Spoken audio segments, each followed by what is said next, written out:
Good morning, everyone. Thank you for joining us for this HFS webinar. My name is Melissa O'Brien. I'm research leader here at HFS, and I'll be your host and moderator of this awesome panel we've pulled together for you today. So thanks very much for joining us. The topic today is about healthcare digital platforms and why they matter. Have they found their burning platform? So we've got some awesome execs from around the ecosystem of health plans and healthcare. So I'm going to ask our panelists to please introduce themselves. And we'll just go on video quickly to do that. Josh, would you like to kick us off and introduce yourself, please? Sure. I'm Joshua Zalen. I am the VP of IT Service Operations at Independent Health. We are a not-for-profit regional community health plan based in Buffalo, New York. And before this, I worked at Capital District Physicians Health Plan. And before that, I spent a number of years at Accenture. Fantastic. Thanks for joining us. Nick, would you go next, please? Yeah, sure. Thanks, Melissa. My name is Nick Shepard. I'm a conversation designer working in the conversational AI space for the last 4.5 years or so. I started off at a company called IPsoft before moving on to Wells Fargo for a few years. And I'm now a senior advisor of conversational design at CVS Health. Super. Really exciting space to be in right now. Excited to hear your thoughts. Venki, would you like to go next? Sure. Hi, good morning, good evening, everyone. My name is Venki Anant. I lead the healthcare business for Infosys globally, based in Connecticut, and I'm excited to be here. Thank you. Fantastic. And last but not least, my colleague Saurabh, our healthcare analyst, is on today. Would you like to introduce yourself? Sure. Hey, thanks, Melissa. Hi everyone. Thanks for joining today. My name is Saurabh. I'm the president and the chief research officer here at HFS. So I lead our global research and advisory services. And I also dabble into healthcare. I am our lead analyst for healthcare. I think it's a fascinating industry. Especially what's been happening over the last 12 months. And today we really wanted to share our perspectives. And I thank Josh, Nick, and Venki for joining us on this debate. Awesome. Thanks, everybody. So before we dive right in, I'm going to just do a little bit of housekeeping. I think everybody probably knows Zoom very well by now, but I just want to encourage you to use the chat function, the Q&A function to submit your questions for our panelists. Your questions, your perspectives, we'd love to hear from you. If we have time for all of them, we'd love to get to them at the end of the webinar. And if not, we're happy to do some follow-ups if there are items that we can help with. So diving into the topic of the day, HFS Research and Infosys partnered up to do a study specifically on health plan CXOs and what their burning issues are today, what potential adoption there is for what we're terming a healthcare digital platform, which is an integration of apps and emerging technology for a tailored healthcare solution. So wanted to see what the appetite is for adoption of that, what the challenges are and the barriers are to it. So we're going to share a bit about what we think the value proposition of a digital platform could be and why, and then what's the approach. So if this does come to fruition, how do we drive adoption and actually make it work? And so Saurabh was one of the key authors of this study. So I'd like to ask Saurabh to kick us off and share a bit about this digital platform research that we did. Set the stage for us. What were the key problems that you're trying to solve for and the opportunities? Sure. So I think we were observing for a number of years now. If you look at the healthcare industry, there is a number of different drivers and challenges that are coming together, and we call it the triple aim of care, health, and cost. We need to, as an industry, need to improve the health outcomes. At the same time, we need to reduce the cost of delivering health and care. And at the same time, we need to improve the patient or the customer experience. And, within the last 12 months after the whole COVID-19 pandemic shock, none of these challenges were new, but COVID-19 shone a light on this, and it became really urgent to solve for this. And we also realized that, healthcare can be virtualized to a certain extent. And as a result, we started to see this new digital health framework starting to emerge, which is where you almost start to see an ecosystem come together, right? Where different market segments of health plans, life sciences, providers, all are coming together to solve for this triple aim, and across a number of different solution categories. And we are seeing digital to be the underpinning for a number of these sort of drivers that we see in the industry. In fact, it was fascinating to see that digital health investments attracted almost $14 billion in the first quarter of 2021, which was almost double, of the last time that in 2018, where the digital investments were about $8 billion. So there was something happening there, right? And essentially, Melissa, if you move to the next page, that's what we really wanted to, double click on through this study, where we reached out to about 100 different CXOs. And if you look at this chart, it basically validates that triple aim that we were talking about, right? Wherein we asked what are the key goals or objectives for deploying these digital platforms, and it's about reducing the administrative cost of care. It's about how do you get into that value-based care, which is very, very important to drive customer experience. And then how do you manage the increasing demand of healthcare services? There's a demand and supply imbalance in my mind that we are starting to see and has aggravated, over the last 12 months, wherein our populations are aging, but we don't have enough nurses and doctors to take care of that. And how do you solve for all these challenges? And I think that's where digital comes into play. And I think that was the going in hypothesis. And we'd love to peel some of that as we go through this discussion today. Great, thanks, Saurabh. And I'd like to get everybody else sort of to weigh in on this too. Sort of why now? Is this really an inflection point that we're seeing for some of these issues? Maybe, Josh, I'll ask you to start. Is there a burning platform right now that you see for health plans that, for a real need to get at this triple aim? Yeah, it's a great question. And I want to come back to when I mentioned that Independent Health is a community-focused, community-based health plan. And that's really important to think about.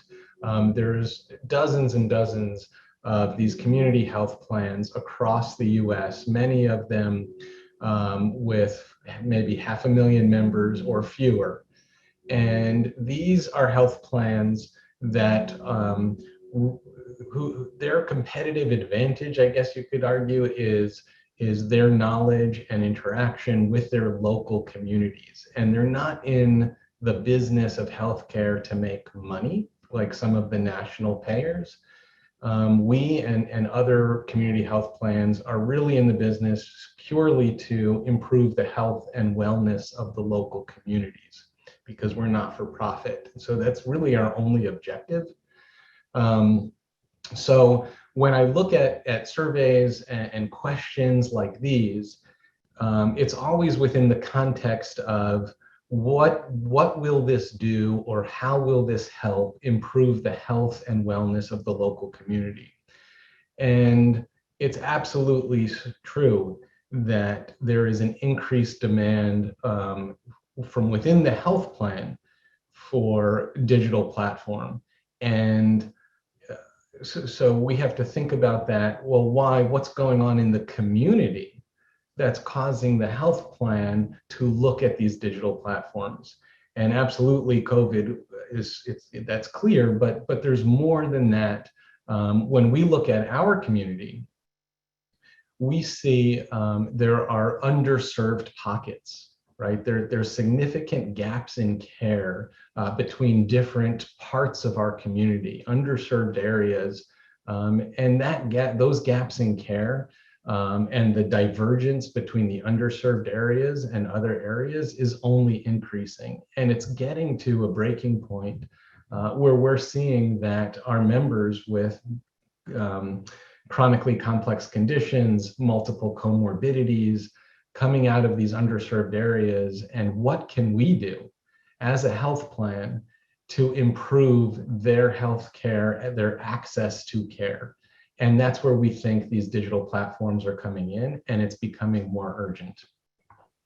Yeah, and that's a really important distinction, focusing on the wellness. I think that's a really interesting angle, Josh, because it's not necessarily just about the profits and CX, but thinking about underserved populations and their wellness. So thank you for that perspective. Nick, I'll ask you to weigh in also. What do you see now in terms of timing for adoption of digital platforms? Yeah, I think the biggest reason to adopt digital platforms right now is because with the advent of cloud computing technology, we're able to store and map customer data in a way that we weren't able to before. That really helps us understand who our customers are and give them more personalized advice on their healthcare. And with the amalgamation of conversational AI in the space, we're really able to create on-demand experiences for customers that help simplify their customer or their healthcare journey. And if you're not creating these on-demand types of experiences, your competitors probably are. And more importantly, I think in today's day and age, people are used to interacting with brands 24/7 in a way that they weren't previously. Yep, absolutely. Great points. And Venki, I'll ask you to round this out too. What do you see as far as, is this the right time? Is this an inflection point for digital platforms? Yeah, look, I think Josh and Nick had great insights. And if I look at the classical economics of demand supply, Josh spoke about the demand side, which is, there is an absolute and urgent need for healthcare. There's a lot of, acute conditions out there and, people who don't have access to care. So that's the demand side. On the supply side, Nick spoke about the fact that there is cloud computing, there is significant advances in technology that can actually dramatically bring down computing costs, because of which you can actually serve this underserved space, right? So that's really how I think that this is like a perfect situation where there is significant need and there is the possibility of serving that need with technology. And that's really why we're talking about a digital platform today, because it's not that these didn't exist before, but today we can do that. There's a need. And of course, the pandemic has only accelerated that process from a demand and supply perspective. Awesome. Thanks, Venki. And the data that the study produced actually really supports this, in that most of the executives that we spoke to, that we surveyed, said that it is actually really important, either very important or mission critical, to develop a digital platform strategy for their business objectives. And that was even a greater percentage among smaller plans. So this data supports that this is important. Josh, given your role, I'd like to ask you to weigh in on this too. Does this resonate with you, and why do you think folks are saying that this is really a strategy that they're attacking right now? Yeah, so it's a tricky question, because what is a digital platform? And we define it here, right? Integration of applications and emerging technologies, but what does it really mean, for a health plan or for others involved in the healthcare ecosystem? And that's where it gets really tough, right? Because on the back end, I could say, well, it's perhaps this collection of artificial intelligence and big data, and we're trying to understand our population health and the trends and how we're going to address those trends, maybe, or is it more on the front end? Is it how our membership interacts with us as a plan? Is it our contact center ecosystem? Is it our is it our ability to understand every member at an individual level as opposed to just a member number or something like that? And so within Independent Health, I think it's sort of all those things, which also makes it obviously sort of important and critical. I think it'd be very hard for anyone to say, oh no, those unifying all of this information is irrelevant, in this day and age. It's absolutely critical, but I think the most important piece is truly understanding, hey, when you say digital platform, what exactly are you talking about? I think that's an important question to ask. Absolutely, Josh. Thanks for that. And Venki, maybe you want to weigh in on that. Does it look different for different organizations, and when you approach those discussions, how do you define it? Look, my own view is that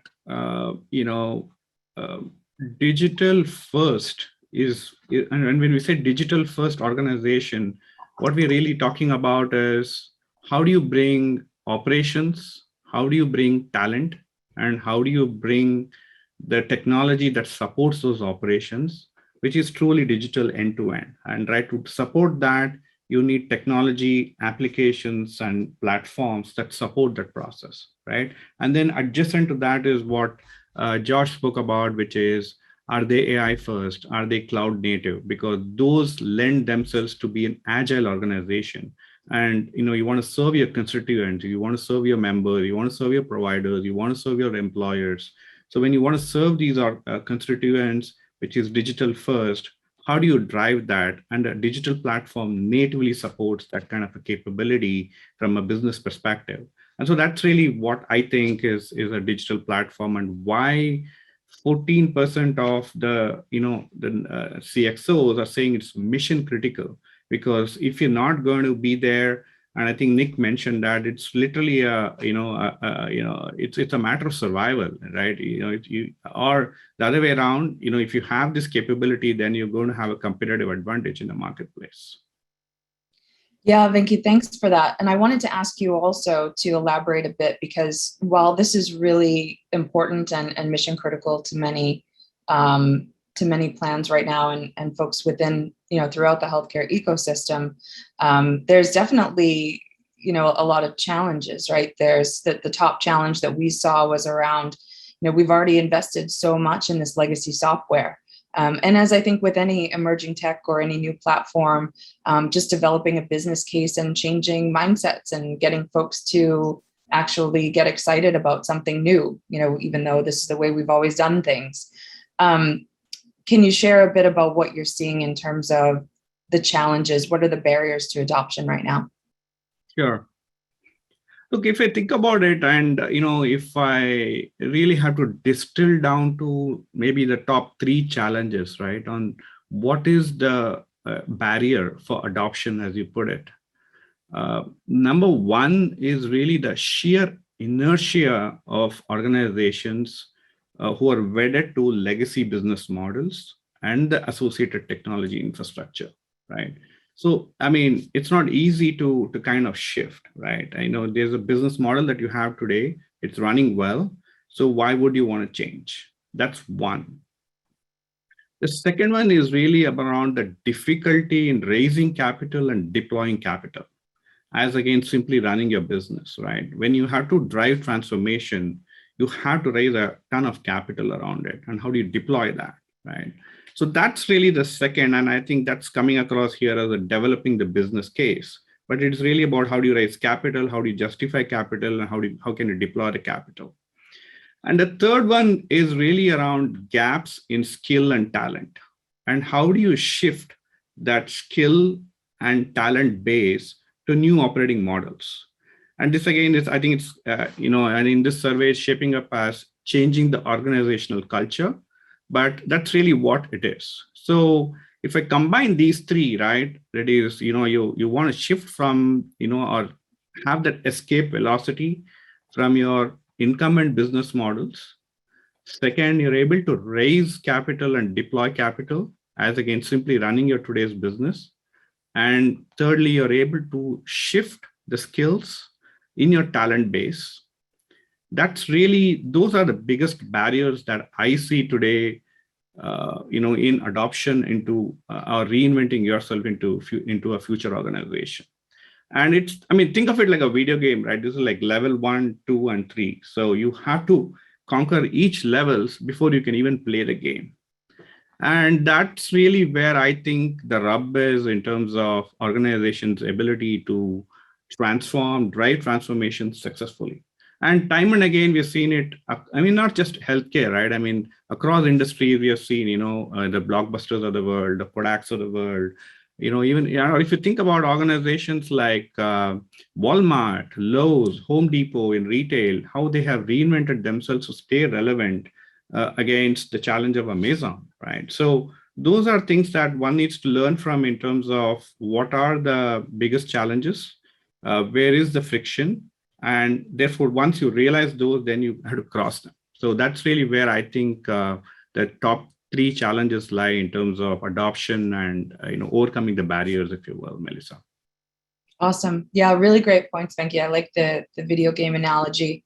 It's getting to the next level, right? And so it's not just about the organizational culture, it's also cultivating the right talent. And even just, I think, understanding what type of talent is required is a challenge we see across the board in enterprises when we have these discussions now. Can I add something there? Of course, Josh, please do. Okay, great. So I think absolutely on the business case, the input is a challenge, right? The capital. There's also the output side of the business case, which is, are you actually going to affect the health outcomes, in our case, of our community? Can you really demonstrate that? And can you tie this concept of digital platform to very specific health outcomes? And that was the challenge. And in my organization, we spent a lot of time, once we determined we had the capital, which itself was certainly a challenge. Well, what health outcomes can we absolutely commit to our board of directors with a digital platform? Yeah, absolutely. Could you give an example, Josh? Like what kind of health outcomes are you looking at that would be important? Just a fantastic, coming back to these folks with chronically complex conditions, they spend an unfortunate amount of time in the emergency room. Can we show, as an example, that our digital platform would reduce the number of emergency room visits? That would be an example. Awesome. Yeah, very good example. Thanks. Okay. Want to talk a bit about what are the underlying technologies? So, as you can see, we asked this same cohort of health plans executives what they have to have emerging technologies that are required for some of these business outcomes, and perhaps health outcomes as well, as Josh has been talking about. So, not surprisingly, cloud is at the top of that list, but you can see here all of our other usual suspects: IoT, blockchain. Health plans are starting to see these as technologies that really actually need to be a part. They need to be woven into these platforms in order to be able to deliver on what they're trying to accomplish. So, Nick, I wanted to pose this tech-focused question to you, because I know you've been doing a lot of work in CVS Health with conversational AI. Can you talk a bit about what the role is of some of these technologies? I know you mentioned cloud and AI in your beginning comments, and what kind of objectives you're looking for. Yeah, so I think the objectives, and I work in conversational AI specifically, and I think some of the objectives that we have are to definitely reduce costs in our call centers. But the more important drivers, I think, are to develop more personalized interactions with our members, and to be able to ultimately simplify their healthcare journeys for them. Similarly to what Josh had mentioned, can we use cloud and artificial intelligence to reduce the amount of time that people spend on calls or waiting on hold to get the answer to something that might be a mundane question like what's the copay for a specific procedure or something along those lines. So I think that the combination of cloud technologies and artificial intelligence is really important to understanding members at an individual level and helping them get answers to questions very quickly. Super. And would you be willing to share too a little bit about what kind of work you've been doing with some of this tech at CVS Health, and maybe some of the dynamics? I know you talked a bit about, how important the design is, not just the technology, but how you kind of figure this out front so that you're able to design something that makes sense and mitigates risk. So can you share some of your experiences and what you've been working on? Sure. Yeah. So as I mentioned, I'm a conversation designer.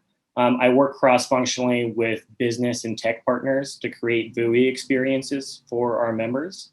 And I think one of the best and most simple ways to mitigate risk is really to empower designers to be part of the discovery process of mapping out the use case. Because the insights discovered upstream in the discovery process are truly invaluable to creating and working downstream at the Scrum level.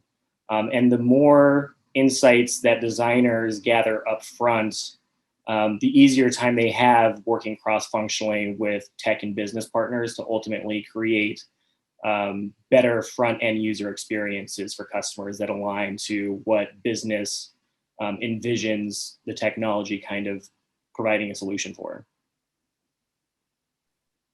Super. All right. Thanks very much, Nick. Let's share a little bit more about the specifics of the requirements for these health plans and what processes they're actually trying to attack. This is getting into quite a bit of the meat of the study. So Saurabh, I'm hoping that you can help walk us through, what are some of these really, significant improvement opportunities that health plans are looking to accomplish here. Yeah, sure. So I think what we aimed to do was to sort of double click a little bit and peel the onion as we went through the study to, not just ask about health plans in general, but start to look at, from a value chain perspective, what are the key pain points, if any, that we could identify. Now, honestly, I was expecting, we'll find 2 or 3 pain points, but we got a huge number of pain points, which started to sort of tell the story that, there are significant opportunities for improvement across the entire health plan value chain, from claims administration to member management to even provider management to overall health and wellness of the members to just data and analytics, right? And all these 10 or 12 pieces of that are on this page, more than 50% of the people that we reached out to said that there's significant opportunity for improvement across these, right? So there's tons of opportunities. Essentially, let me pick on 2 or 3 to exemplify this. Think of payment integrity, and that gets into fraud and abuse of dollars that health plans have to pay. I think the latest estimate was about health plans pay in US about $3.5 trillion of claims, and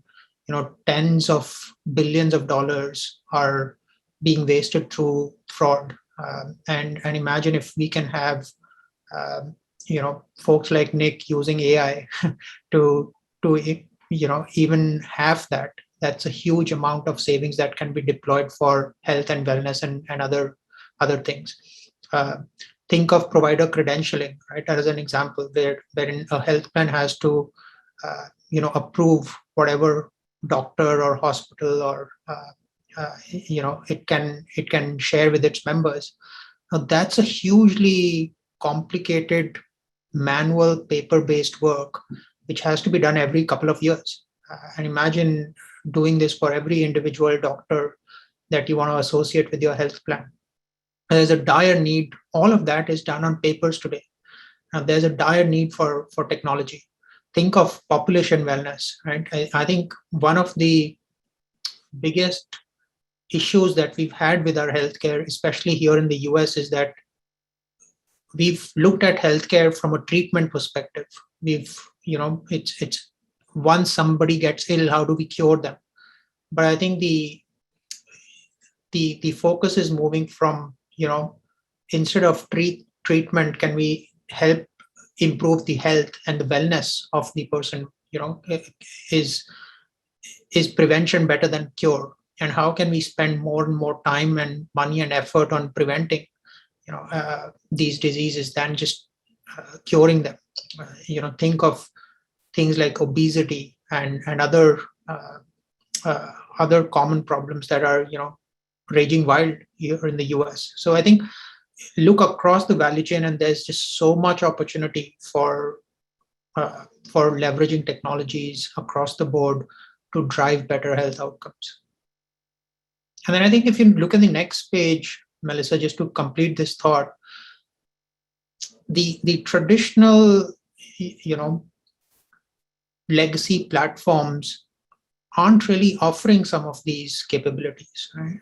And especially if you start to look at, smaller health plans, that are indicated here with, less than 100,000 members, they are really struggling, to leverage their traditional legacy systems, and the satisfaction rates are quite low on those. They do the basic sort of processing, but some of those pain points that were there on the previous slide are not getting addressed. So there is a dire need to start addressing some of those issues.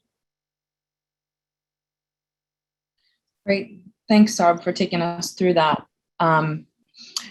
Want to just pause in the flow of going through the study, as we've had a couple of questions come in, and also just remind everybody to please continue to put your questions, pop them right into the Q&A, and we will do our best to answer them.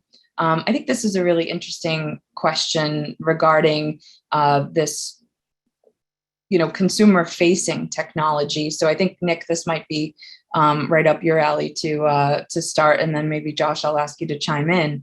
But it says, appreciate the need for technology, but what about the elderly sections of the population that maybe aren't going to necessarily adopt these? They don't have the knowledge or the aptitude or the want to use, digital communication, within,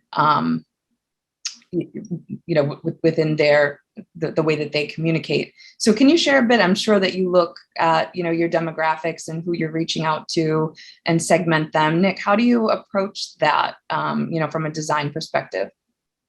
So from a design perspective, it's important to design inclusively, so that you're reaching all of your members and you're not leaving anybody out. But I would also argue that, recently, especially with conversational AI, we've seen an uptick in elderly people being comfortable using chatbots. You'll see, like, Intuition Robotics has created some conversational AIs that act as companions for the elderly, things of that nature. And I think also one of the barriers to it is just mobile in general, where the elderly aren't as comfortable maybe using mobile phones and apps as younger people are. But in the sense of truly VUI experience, elderly people are used to calling in to get questions answered about their healthcare. So I think from that perspective, the more inclusive you can create experiences for everyone, the more of an uptick you'll see in the elderly actually getting some kind of usage out of these types of technologies. So your strategy is to really design a holistic, engagement strategy that, it sort of should fit for all, or, at least have something that's appealing to different segments of your user base. Am I understanding that correctly?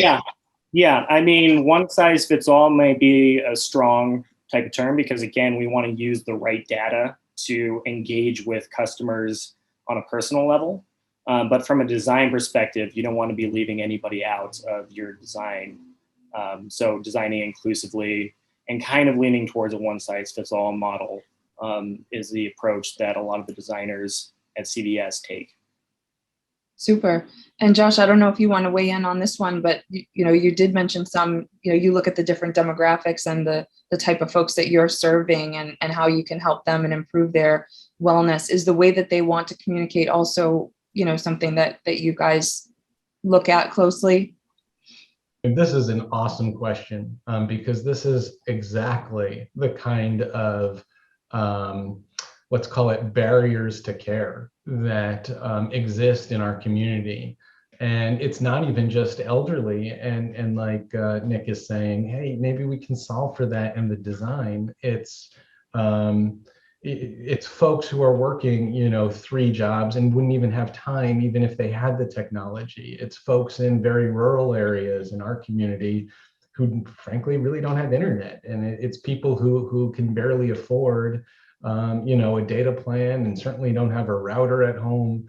So, that is absolutely a barrier to care. And so when it comes to solving, sometimes it's not necessarily the technology that you place in what we call the member's hands. Sometimes it's having that personal touch with that member, and then having the technology to support the individual who has that personal touch. But it's a real challenge. It's absolutely a real challenge, and it's not something that a health plan itself can necessarily solve. Right. Yep. Understood, Josh. That's good points. And Go ahead, sir. I just wanted to make one point is that, when we talk about technology enablement, it doesn't always means that we are talking about virtualizing healthcare, right? That's not what this is about. Technology can also be used, to Josh's point, empowering healthcare, right? To empower the doctors. Now today, one doctor can treat only as many patients, but through technology, through some of these data insights, through leverage of cloud or what have you, can the same doctor, try and address more patients?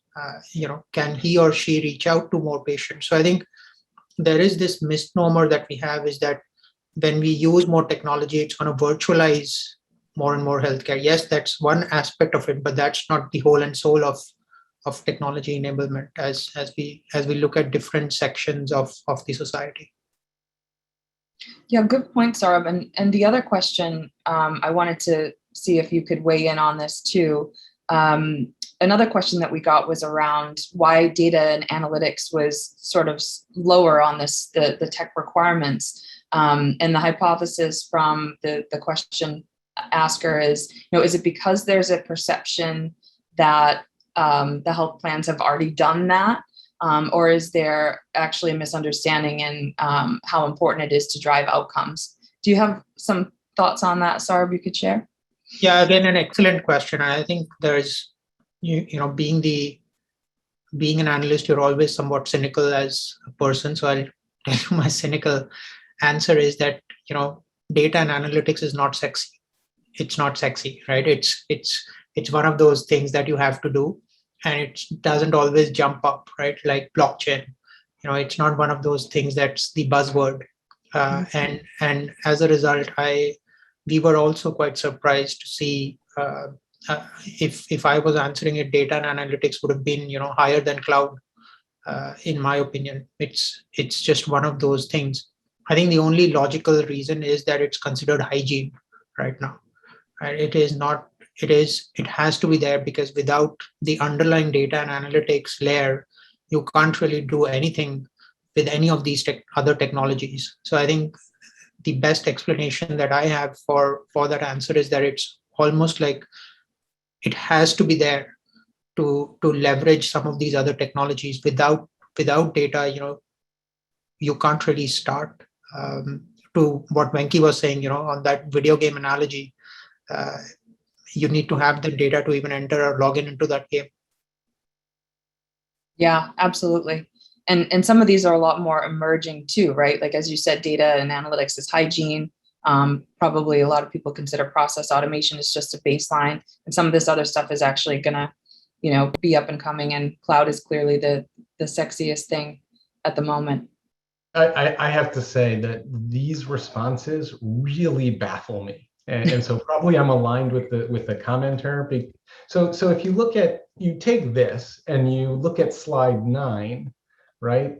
How would you apply, for example, Internet of Things to these processes that are where there's significant investment opportunity, right? Which one of these is Internet of Things? And you might have a hard time, maybe, I don't know, maybe case management. I don't know. I think it's a good question, Josh, and I think most of the IoT is referring to wearables, essentially. Yeah, sure, but is wearables going to help you with payment integrity? I'm not saying it's absolutely off the table. It's there, but to who is it? Tony's point, you could probably apply data and analytics to most of these areas. You could apply cloud, so that made sense to most of these. But try applying blockchain. Try applying Internet of Things. You're going to struggle. So it is a little odd. It really is odd that data analytics is so low, I think. Yep. I think we're in agreement on that.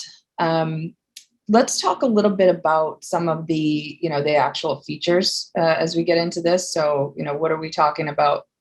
Excuse me. With these digital platforms, what do they look like?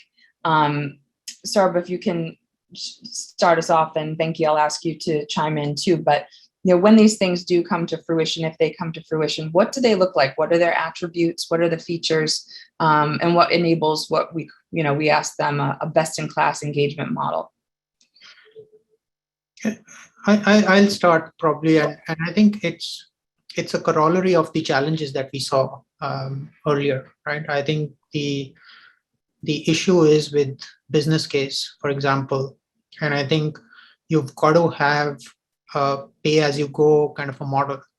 If the issue is around raising capital and capital investments into this, then I think service providers and solution providers need to figure out how do they create a as a service model for this. Now, whether it's a SaaS model or a BPaaS model, we can debate that, but it has to be pay-as-you-go. And the other thing that I point out is that it has to drive outcomes. To Josh's point, can you actually have some KPIs for these digital platforms that drive business outcomes? The pain points that we were looking at.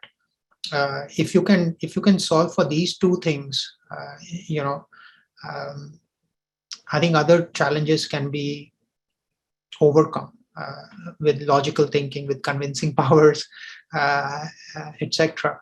But I think you need to figure out how do you drive a sort of as a service model, not charge huge upfront costs, and then guarantee some outcomes. Can you actually make an impact or a dent in some of those pain points? Venki, would you like to weigh in here too? Sure. Look, my view is the end game is really about, how do you get to a digital first organization, right? The mechanics or the means to get there could be some of these, but if you want to be a truly digital first organization, you need to think about it from a process perspective.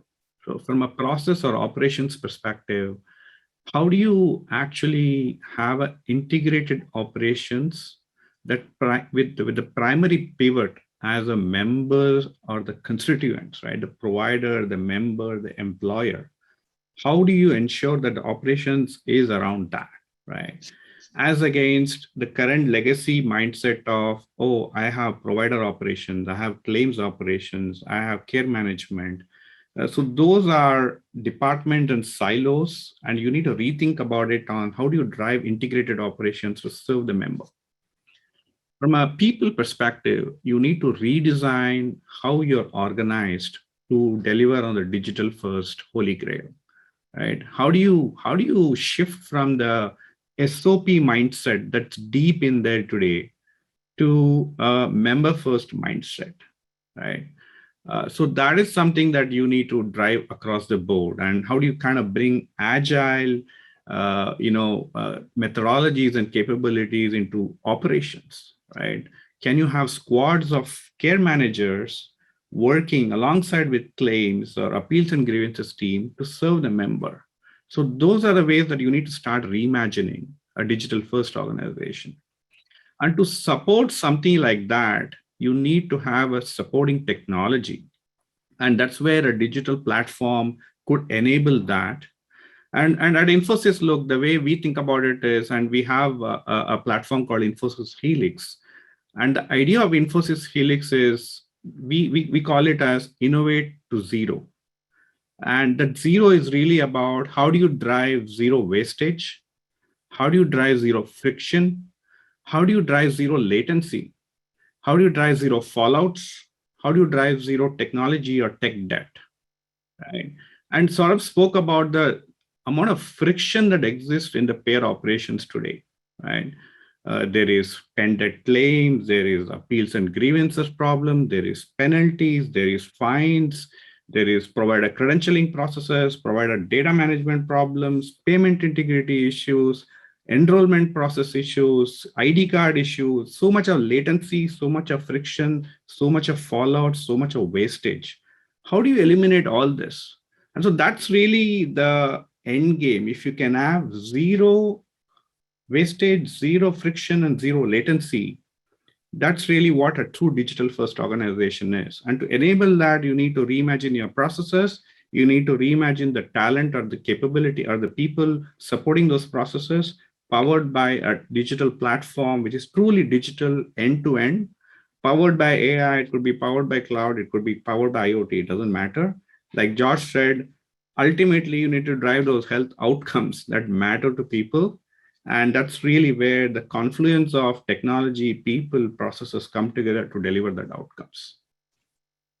Yeah, well said, Venki. And Josh, I did want you to weigh in on this one too, because you had a really great point when we were reviewing some of this data earlier of, there might be some healthcare specific features. Do you have some thoughts you could share on that? What are the features that would be important to you?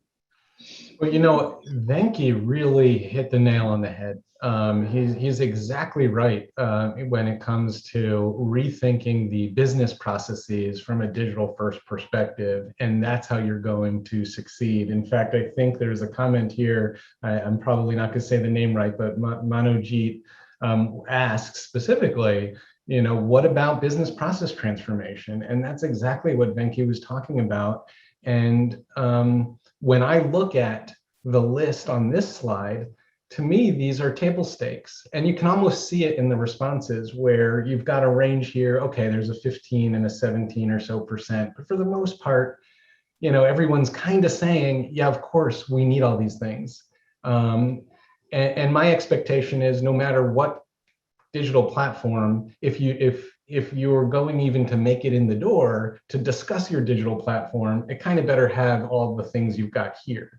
But if you can demonstrate, a frictionless, I think Venki had said, a frictionless business process, with a member or with a provider or whichever constituent, that would be a differentiator. And that's my concern with this slide is I don't think we're seeing true differentiators here. I think the differentiators are those things around business transformation that Venki was talking about.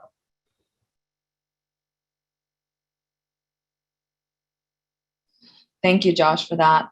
The other question that popped in through here, so I think we kind of addressed that business process one, but does anyone have a perspective on what government, what the role of government in accelerating digital platform adoption? Venki or Saurabh, do you have any thoughts on that? Look, I think my view is, Saurabh, if I may go first, and I'll definitely be curious to hear your views. I think, the government has had phenomenal contribution just through sheer regulations that we have seen in the recent past, right? The whole interoperability initiative, the price transparency initiative, And even this whole, the virtual care piece during the pandemic was truly enabled by the government, because earlier on we had so many restrictions and constraints around reimbursements, etc. But we've clearly seen a very active role from CMS, and so I think there is definitely I'm very positive about the increasing role of the federal and the state governments to support a digital first operating model, if you will, the access to care, and the fact that there is true recognition and appreciation for how digital can actually truly transform to the triple aim that Saurabh spoke about around cost, quality, and access to care. Saurabh? I agree. I think the governments across the world, across the globe, are actually not shying away from encouraging use of technology. Look at what I think FDA has written some really interesting and good white papers on use of AI in medical devices, in pharmacies, in health plans. How do you eliminate bias, for example, in AI? How do you use ethical AI? How do you make sure that the sample sets are, truly cross-sectional, etc. So I think they are. I wouldn't sort of. It's very easy to frame the government as the evil, but to be honest, they are trying hard.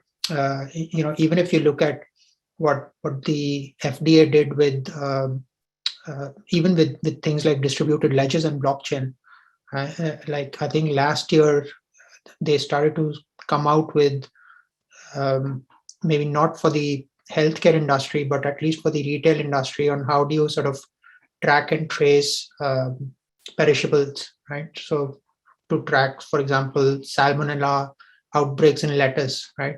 How can you use distributed ledgers to track and trace that, which has an impact on healthcare? So I think the government is trying to push this. Whether they can do more, the answer is absolutely yes. But are they trying to inhibit us? Probably not. I do think that people blame regulations quite a lot. We have HIPAA, we have privacy, we have this and that. But I think those are required at some stage, right? As a consumer, I do feel that my healthcare records are sacred and private, right? And how do I? And I think if you break those barriers, then what is left of us, right? And so I think that balance is very important, and the government has an absolute role to play in this. And to be honest, they're doing a decent enough job, but would love to hear what Josh and Nick have to say, right? Because I'm just an outsider. I mean, government regulation is a reality, and what makes it tough is there's both state and federal. And my Independent Health is in New York State, which has quite a bit of regulation. And does the regulation necessarily encourage digital? Sometimes, I guess. The answer here is sometimes it works, sometimes it doesn't. Sometimes it causes problems, sometimes it eases pain. It's a mix. It's a mix, but government has a role to play for sure. Yeah, and I agree. I mean, obviously with PHI laws and things of that nature, the government has a huge role to play in regulation. But in terms of driving, digital first platforms, I think that we've seen that the private sector really pushes that issue onto the government more than the government kind of pushes that issue onto the private sector. Yeah. Awesome. Thanks, everyone. And one more question came in the Q&A, which I think is a really good one. Digital first makes perfect sense, but transformation needs to be top driven. Do you see healthcare leadership ready to drive this change? I'll open that one up to whoever wants to jump on it. I might start, because it's sort of it's Independent Health's own leadership, right, that would have to drive that change. I agree with that premise.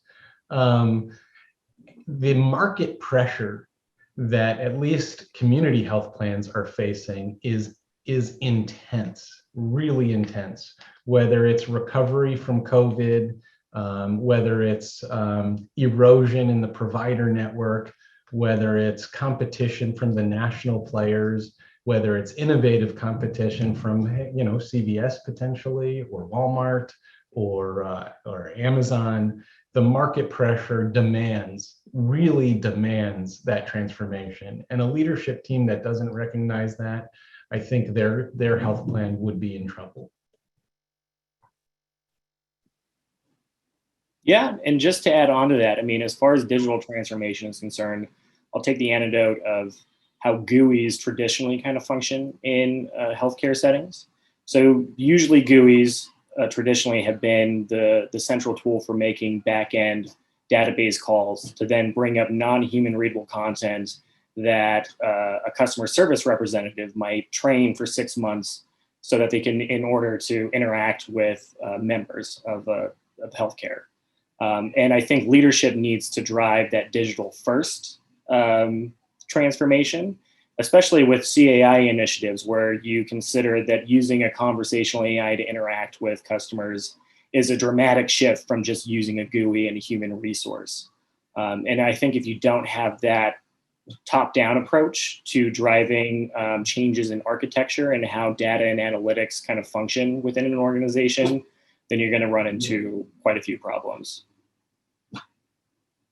Thanks, Nick. Thanks, Josh, for those perspectives. So we're in our last couple minutes here. And so I wanted to do just one kind of final round the room and ask you all to dig out your crystal ball and give us one big prediction for whether it be digital platforms or the role of emerging tech and how this healthcare ecosystem plays out. If you can just share one big idea in a quick round the room for our audience on, how you see things playing out. Josh, I'll pick on you to go first. Sure. I think that that health plans that are able to engage with their community members at a personalized level, personal individual member level, will be successful in the coming years. So a digital health platform that supports that would be the winner, I think, in the immediate term. Great. Yeah, great point. Venki, you can go next. Yeah, look, my crystal ball really is that digital platform and digital first will become mainstream. People or plans who don't adopt it will anyway be irrelevant soon. So if I take a 10-year time horizon, right, 2030, if you will, right, I do believe that digital platform and digital first organizations will be the mainstream organizations. Just like, I keep comparing to retail, you can't imagine a retailer today who doesn't have an online presence. Back in 10 years back, there were still a lot of naysayers who still didn't think that was needed. But today, there is absolutely nobody who would say that I don't need to be online.